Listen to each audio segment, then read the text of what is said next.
Благодарам, колега Велковски. На стартот сакам да кажам дека навистина е добро вака што имаме можност да издебатираме, особено со вас, но дека нешто можам да се сложам, не можам во апсолутно ништо за тоа што го кажавте и сега ќе ви кажам и зошто. И тоа не е дека јас водам инат, туку кажете ми што е различно во тоа што јас го кажав, во тоа што изминативе 3 дена го кажа пратениците од вашата пратеничка група од аспект на тие прифатени амандмани. Апсолутно ништо. Како се дојде, така почна да се зборува за тоа и јас само одговорив на тезите кои што беа поставени. Вчера и завчера и вие бевте присутен во оваа просторија, вчера бевте присутени на пленарната седница, ништо не е различно. Со оглед дека се постави теза, јас соодветно на таа теза одговорив. Не гледам дека тука нешто има различно. Од друга страна, зашто ние така ги поставуваме тезите, не можете толку да сте синтетизирани на аргументите кои што ние ги имаме. Јас така мислам, ќе излезам и ќе го кажам. Ако гледам дека во нешто има лошо, немам проблем тоа да излезам да го кажам. Се согласувам со вас. Не бегаме ние од нашите грешки, или па сега некого да бранам што ваша не е наша. Катастрофа е во градот. Факт. Затоа ќе излеземе на избори и граѓаните соодветно ќе ни кажат дали сме биле добри или не сме биле добри. Од аспект на тоа, израдувајте се, еве дозволете ми јас да ги искористам зборовите на првиот вице-премиер Артан Груби, па радувајте се вие, пријатели. Радувајте се, пријатели, добивате училиште и градинка во аеродром. Радувајте се, пријатели. И јас се радувам за тоа, се радувам за секој еден проект кој што е обезбеден со тие средства. Ете, се напишал амандманот, подржан беше од сите. Радувајте се, пријатели. Така кажува првиот вице-премиер, нели? Истото тоа го препознав и кај вас. Тоа се радуваме, пријатели. Добро, не е страшно. Ете, некој бил способен, ги направил проектите, обезбедени се средствата. Не ги делам јас на ваши или на наши. Не реков јас во Маровските општини. Не го реков тоа. Со тој ентитет не се обратив. Тоа не го користам јас во мојот вокабулар, но кажав како општини кои што се менаџирани од едната или од другата политичка партија. На крајот ова е демократија и едната, и другата, и третата, и петата политичка партија излегува со понуда. Кога ќе ја добијат довербата, сосема е нормално, така е и во најразвиените демократии, така и во Соединетите Американски држави, и во Германија, и Европската унија. Еве сега пред малку имавме избори во Полска, вчера се направи владата и таму се излегува со понуда и соодветно на тоа политичарите ги бараат гласовите.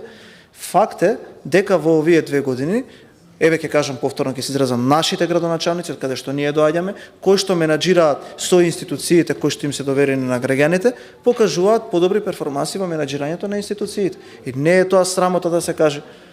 Не е тоа срамота. Ете, има некаде во некои општини каде што и градоначалниците на СДСМ и на ДУИ и на другите политички партии подобро менаџираат со општините и затоа ја добиле довербата на граѓаните. Како јас ги разбирам работите, тоа е моја лична работа.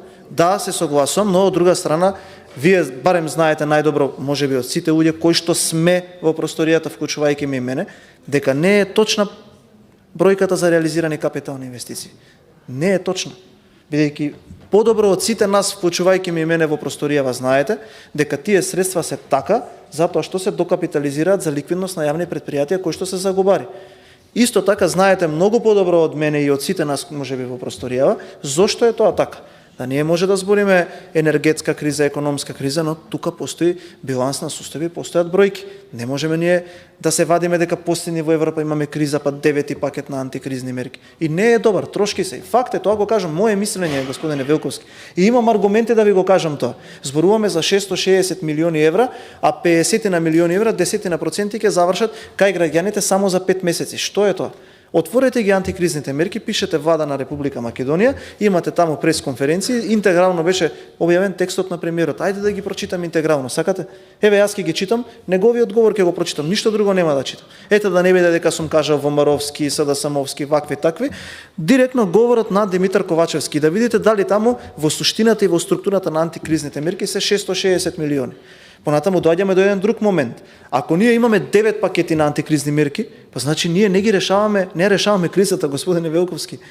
Ние требаше со 2-3 антикризни мерки, кризата ја менаџираме, кризата завршува и повеќе не даваме. Дали постои друга земја во Европа која што има 9 пакет на антикризни мерки? Значи имаме криза во континуитет.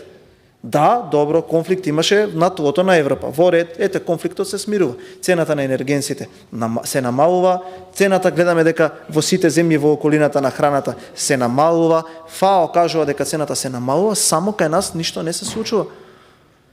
И сега јас што да фалам? Па нема нешто да се пофали. Ако имаше, ќе го кажав. Еве го пофалив. Го пофалив Фатмир Бесими. Еве јавно кажувам. Човекот знае да седне, да разговара нормално и да го прифати тоа што е во ред. Тоа е нормално комуницирање во една држава. Ја можам да разберам, да, ќе спомнуваме некои други времења и за антиквизација и за словенизација, за што сакате. Не ми е мене тоа проблем, јас не бегам од ништо. Тоа е мој политички став, таа е мојата политичка идеологија и не гледам јас ништо лошо во тоа, ниту пак ќе правам театар од нешто. Ама од една страна, ние мораме да ги погледнеме работите такви какви што се. Вие ќе кажете да, рекордно пријавени, односно прифатени амандмани кои што беа прифатени. Да, господине Велковски, ама тогаш имаше коалиција со 85 или 6 пратеника. Тогаш имавме политичка партија која што имаше 63, па 57, па 60 пратеника. Сега ние имаме мнозинство кое што брои 61 пратеник од 10 партии. Па дајте малце полека тука да го сметаме со односот на силите. Ете, ние сме понеле 250 амандмани. Се согласувам дека се 3 буџети, никој од тоа не бега. Но по прифатените амандмани од мнозинството, од тие кои што беа поднесени од нас, може да се види зашто сме ги барале ние тие средства. Ние сме го убедиле Фатмир Бесими, министар за финансии, со 18 проекта, со проценета вредност, изработени детално, еве ги, од утре можеме да почнеме да ги работиме. Има тука луѓе кои што биле градоначалници, вие сте подоста искусен во тој дел, знаете како да тие работи. Значи тоа требало некој да седне да го изработи. Можело и претходно, ама не го изработил. Можело и претходно нормално и не го изработил.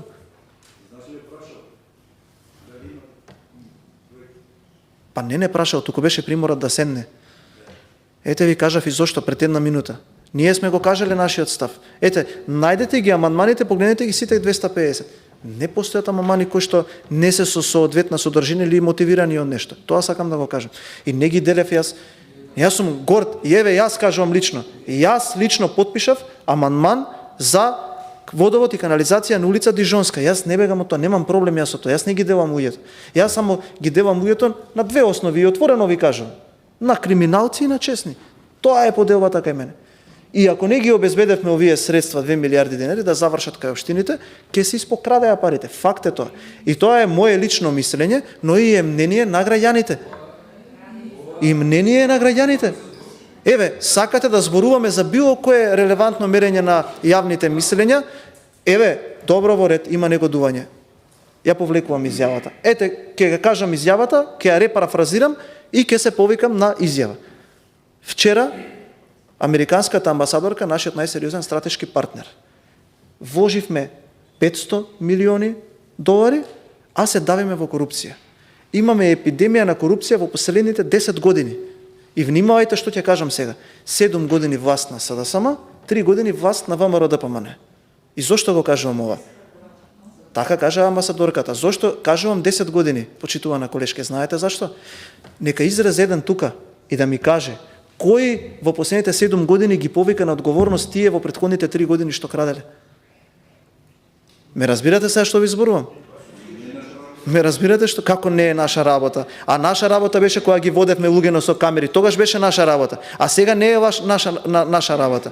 Ме разбирате сега? Сега вие не се согласувате со мојата изјава. Ама еве ја парафразирав изјавата. Значи, има релевантни луѓе кои што тоа го кажуваат. И затоа ќе изрезам и ќе кажам, да, горд сум. Припаѓам на една политичка опција со X име, вие доаѓате од друга со Y име и да споредиме. Тоа е тим, тоа е надпревар. Тоа знаете сега како изгледа.